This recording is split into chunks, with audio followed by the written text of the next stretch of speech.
Assalamualaikum warahmatullahi wabarakatuh. Kami dari kelompok 4 yang akan mempresentasikan hasil diskusi kami, yaitu mengenai 4 model pengembangan mata kuliah penelitian pendidikan yang beranggotakan saya sendiri Nindi Febriana Fatmawati NIM 073, ada Aisyah Raihan NIM 076, ada Anissa Gridova Al-Ihsan nomor NIM 081, dan Anissa Yulia NIM 098. Yang pertama pembahasan, yaitu membahas mengenai 1.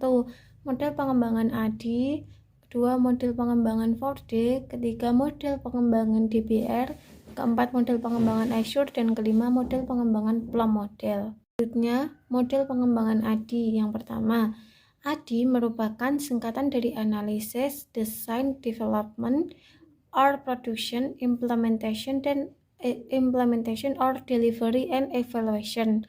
Model ADI adalah salah satu model desain sistem pembelajaran yang memperlihatkan tahapan dasar sistem pembelajaran yang mudah untuk dilakukan. Oleh sebab itu, model ini dapat digunakan untuk berbagai macam bentuk pengembangan produk seperti model, strategi pembelajaran, metode pembelajaran, media, dan bahan ajar. Dan selanjutnya ada ilustrasi langkah-langkah. Yang pertama ada analisis, kedua ada desain, yang ketiga ada develop, yang keempat ada implementation, dan yang kelima ada evaluasi. Selanjutnya, langkah-langkah pengembangan. Yang pertama ada analisis, pra-perencanaan, pemikiran tentang produk, model, metode, media, bahan ajar baru yang akan dikembangkan, mengidentifikasi produk yang sesuai dengan sasaran peserta didik, tujuan belajar, mengidentifikasi isi atau materi pembelajaran, mengidentifikasi lingkungan belajar, dan strategi penyampaian dalam pembelajaran. Yang kedua ada desain, yaitu merancang konsep produk baru di atas kertas, merancang perangkat pengembangan produk baru, rancangan ditulis untuk masing-masing unit pembelajaran, petunjuk penerapan desain atau pembuatan produk ditulis secara rinci. Yang ketiga ada develop, yaitu mengembangkan perangkat produk atau materi bahan dan alat yang diperlukan dalam pengembangan berbasis pada hasil rancangan produk. Pada tahap ini dilakukan produknya atau materi bahan dan alat yang sesuai dengan struktur model pembuatan untuk mengukur kinerja produk. Selanjutnya yaitu ada implementation, yaitu memulai menggunakan produk baru dalam pembelajaran atau lingkungan yang nyata, melihat kembali tujuan-tujuan pengembangan produk, interaksi antar peserta didik, serta menanyakan umpan balik pada awal proses evaluasi. Yang kelima ada evaluasi, yaitu melihat kembali dampak pembelajaran dengan cara kritis, mengukur ketercapaian tujuan pengembangan produk, mengukuri apa yang telah mampu dicapai oleh sasaran, mencari informasi apa saja yang dapat dibuat. Lalu ada perbedaan model pengembangan ADI dari 4 model lainnya, yaitu yang pertama, memastikan kualitas pembelajaran yang dihasilkan karena setiap tahap harus melewati proses analisis, desain, pengembangan, implementasi, dan evaluasi sebelum dilaksanakan. Kedua, dapat digunakan untuk menyusun rencana pembelajaran yang sistematis dan terstruktur. Yang ketiga ada proses evaluasi yang dapat dilakukan pada akhir tahap, dapat digunakan untuk mengevaluasi hasil pembelajaran dan membuat perbaikan pada tahap selanjutnya. Kedua, ada model pengembangan 4D. Model pengembangan perangkat 4D, model ini disarankan oleh Siva Sailam, Tyagarajan, Dorothy S. Semel, dan Melvin Semel 1974. Model ini terdiri dari 4 tahap pengembangan, yaitu define, design, develop, dan disseminate atau diadaptasikan menjadi model 4D, yaitu pendefinisian, perancangan, pengembangan, dan penyebaran. Ilustrasi langkah-langkah. Yang pertama ada define atau pendefinisian, yang kedua ada develop atau pengembangan, yang ketiga ada design atau perencanaan, yang keempat ada dissemination atau penyebaran. Langkah-langkah pengembangan 4D. Tri Agrajan 1974 menganalisis 5 kegiatan yang dilakukan pada tahap definisi, yaitu yang pertama Fern and Analysis. Pada tahap ini, guru melakukan diagnosis awal untuk meningkatkan efisiensi dan efektivitas penyebaran. Yang kedua, Linear Analysis. Pada tahap ini dipelajari karakteristik peserta didik, misalnya kemampuan, motivasi belajar, latar belakang pengalaman, dan sebagainya. Yang ketiga, teks analisis. Guru menganalisis tugas-tugas pokok yang harus dikuasai peserta didik agar peserta didik dapat mencapai kompetensi minimal. Yang keempat, ada konten analisis. Menganalisis konsep yang akan diajarkan, menyusun langkah-langkah yang akan dilakukan secara rasional. Yang kelima, ada specific instructional objectivities. Menulis tujuan pembelajaran, perubahan perilaku yang diharapkan setelah belajar dengan kata kerja operasional. Yang kedua, ada desain atau perencanaan. Triagarjan membagi tahap desain dalam 4 kegiatan, yaitu construction, criterion reference, test, media selection, format selection, initial design. Kegiatan yang dilakukan pada tahap tersebut antara lain: 1. Menyusun tes kriteria sebagai tindakan pertama untuk mengetahui kemampuan awal peserta didik dan sebagai alat evaluasi setelah implementasi kegiatan. Yang kedua, memilih media pembelajaran yang sesuai dengan materi dan karakteristik peserta didik. Yang ketiga, pemilihan bentuk penyajian pembagian disesuaikan dengan media pembelajaran yang digunakan. Bagi guru, akan menggunakan media audiovisual pada saat pembelajaran, tentu saja peserta didik disuruh melihat dan mengapresiasi tayangan media audiovisual tersebut. Yang keempat, mensimulasikan penyajian materi dengan media dan langkah-langkah pembelajaran yang telah dirancang pada saat simulasi pembelajaran berlangsung. Dilaksanakan juga penilaian dari teman sejawat. Triagarjan membagi tahap pengembangan dalam 2 kegiatan, yaitu Expert Appraisal dan Developmental Testing. Expert Appraisal merupakan teknik untuk memvalidasi atau menilai kelayakan rencana produk. Dalam kegiatan ini dilakukan evaluasi oleh ahli dalam bidangnya. Saran-saran yang diberikan digunakan untuk memperbaiki materi dan merancang pembelajaran yang telah disusun. Developmental Testing merupakan kegiatan uji coba rancangan produk pada sasaran subjek yang sesungguhnya. Pada saat uji coba ini, dicari data respon, reaksi, atau komentar dari sasaran pengguna model. Hasil uji coba digunakan memperbaiki produk. Setelah produk diperbaiki, kemudian diujikan kembali sampai memperoleh hasil yang efektif. Dalam konteks pembelajaran bahan ajar, buku atau modul, tahap pembelajaran yang dilakukan dengan cara menguji isi dan keterbacaan modul atau buku ajar tersebut kepada pakar yang terlibat pada saat validasi rancangan dan peserta didik yang akan menggunakan modul atau buku ajar tersebut. Hasil pengujian kemudian digunakan untuk revisi sehingga modul atau buku ajar tersebut benar-benar telah memenuhi kebutuhan pengguna. Untuk mengetahui efektivitas modul atau buku ajar tersebut dalam meningkatkan hasil belajar, kegiatan dilanjutkan dengan memberi soal-soal latihan dan materinya diambil dari modul atau buku ajar yang dikembangkan. Penyebar luasan membagi tahap dissemination dalam 3 kegiatan, yaitu validation testing, packaging, diffusion, and adoption. Pada tahap validation testing, produk yang sudah direvisi pada tahap pengembangan kemudian diimplementasikan pada sasaran yang sesungguhnya. Pada saat implementasi dilakukan pengukuran ketercapaian tujuan. Pengukuran ini dilakukan untuk mengetahui aktivitas produk yang dikembangkan. Setelah produk diimplementasikan, pengembangan perlu melihat hasil pencapaian tujuan. Tujuan yang belum dapat tercapai perlu dijelaskan solusinya sehingga tidak terulang kesalahan yang sama setelah produk disebarluaskan.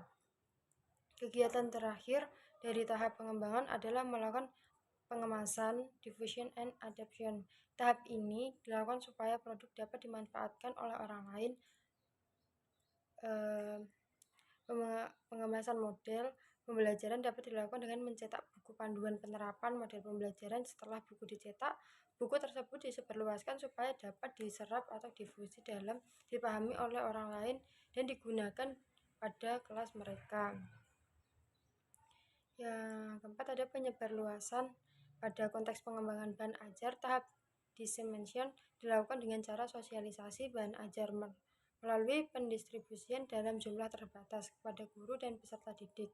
Pendistribusian ini dimaksudkan untuk memperoleh respon umpan balik terhadap bahan ajar yang telah dikembangkan. Apabila respon sasaran penggunaan bahan ajar sudah baik, maka baru dilakukan pencetakan dalam jumlah banyak dan pengemasan dan pemasaran supaya bahan ajar itu digunakan oleh sasaran yang lebih luas. Menurut Supriyatna dan Mulyadi 2009, ada beberapa kelebihan model pengembangan 4D, yaitu yang pertama, lebih tepat digunakan sebagai dasar untuk mengembangkan perangkat pembelajaran, bukan untuk mengembangkan sistem pembelajaran. Yang kedua, uraiannya tampak lebih lengkap dan sistematis. Yang ketiga, dalam pengembangan melibatkan penilaian ahli, sehingga sebelum dilakukan uji coba di lapangan, perangkat pembelajaran telah dilakukan revisi berdasarkan penilaian sasaran dan masukan para ahli. Pada model ini, analisis kurikulum dapat dilakukan pada langkah analisis awal. Model pengembangan DPR. Pengertian. Metode penelitian yang digunakan adalah DPR, Decision Based Research. Pada bidang pendidikan merupakan serangkaian pendekatan dengan maksud menghasilkan teori-teori baru dan praktik yang menjelaskan dan berpotensi berdampak pada proses belajar mengajar secara natural. Oke, baik teman-teman. Metode penelitian yang digunakan adalah DBR, Design Based Research. Pada bidang pendidikan merupakan serangkaian pendekatan dengan maksud menghasilkan teori-teori baru dan praktis yang menjelaskan dan berpotensi berdampak pada proses belajar mengajar secara natural. Ilustrasi langkah-langkah pengembangan DBR. 1. Identifikasi dan analisis praktis masalah. Pertama adalah identifikasi dan analisis masalah. Tahap ini merupakan tahap awal pada penelitian menggunakan metode DBR, di mana peneliti sebelum turun ke lapangan harus mengidentifikasi dan menganalisis masalah yang akan diteliti. Mulai dari masalah, apa yang menjadi keresahan dirinya, apa faktor-faktor yang menyebabkan masalah tersebut, serta hal apa yang dapat dilakukan untuk mengatasi masalah tersebut. 2. Perancangan solusi. Tahap kedua adalah perancangan solusi, di mana solusi akan dirancang berdasar latar belakang masalah yang terjadi untuk mendapatkan hasil dari tujuan penelitian. 3. Siklus berulang dalam pengujian dan penyempurnaan rancangan. Ketiga adalah siklus berulang dalam pengujian-pengujian yang dilakukan sehingga akan menghasilkan suatu rancangan akhir yang terbaik. 4. Refleksi untuk menghasilkan prinsip-prinsip desain implementasi. Tahap terakhir adalah refleksi akhir untuk menghasilkan prinsip-prinsip desain atau rancangan. Pada penelitian ini, biasanya refleksi ini dilakukan dengan melakukan diskusi dengan para pakar yang ahli pada bidang yang berkaitan dengan permasalahan tersebut. Model pengembangan Azure. Model Azure merupakan singkatan dari komponen atau langkah penting yang terdapat di dalamnya. Desain pembelajaran dengan menggunakan model Azure ini merupakan rujukan bagi pendidik dalam aktivitas pembelajaran yang direncanakan dan disusun secara sistematis. Dengan mengintegrasikan teknologi dan media sehingga pembelajaran menjadi lebih efektif dan bermakna. Model Azure merupakan salah satu model yang digunakan untuk desain instruksional karena model Azure mengintegrasikan media dan teknologi untuk membantu guru dalam merancang evaluasi. Dan ilustrasi pengembangan Azure. Melakukan analisis karakteristik peserta didik, analis learners. 2. Menetapkan tujuan pembelajaran atau state objective. 3. Memilih strategi, teknologi, metode pembelajaran dan materi atau select methods, media and material. 4. Memanfaatkan strategi, teknologi, media dan materi atau utils, materials. 5. Melibatkan peserta didik dalam kegiatan pembelajaran atau regular learners participation. Dan nomor ke-6, mengevaluasi dan merevisi program pembelajaran atau evaluation and revise. Langkah-langkah pengembangan Azure. 1. Menganalisis pembelajaran. 1. Langkah awal yang perlu dilakukan adalah pengembangan desain pembelajaran menggunakan model Azure. adalah mengidentifikasi karakteristik siswa yang akan melakukan aktivitas pembelajaran.